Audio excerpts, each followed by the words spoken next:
अस्सलाम वालेकुम नाज़रीन, ये है जलालपुर जटा रेशिया वाला गला और ये है रफ़ीक एंड सन्स होलसेल शॉप।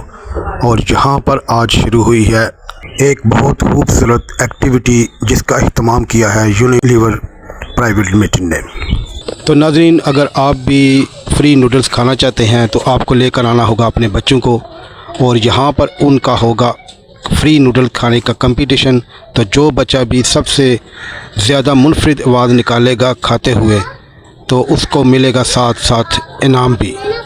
तो फिर देर किस बात की, तो जल्द आइए रफ़ीक सन्स एंड होलसेल शॉप पर। नूडल खाने के बाद आपको मिलेगा एक फ्री कूपन और 6 जुलाई को होगी बड़ी कुरानदाजी जिसमें निकलेंगे बड़े बड़े इनामात। ये थी आज बच्चों के लिए एक स्पेशल न्यूज़। इसके साथ ही मुझे दीजिए इजाज़त, मिलते हैं अगली किसी नई मालूमाती वीडियो के साथ। अल्लाह हाफिज़।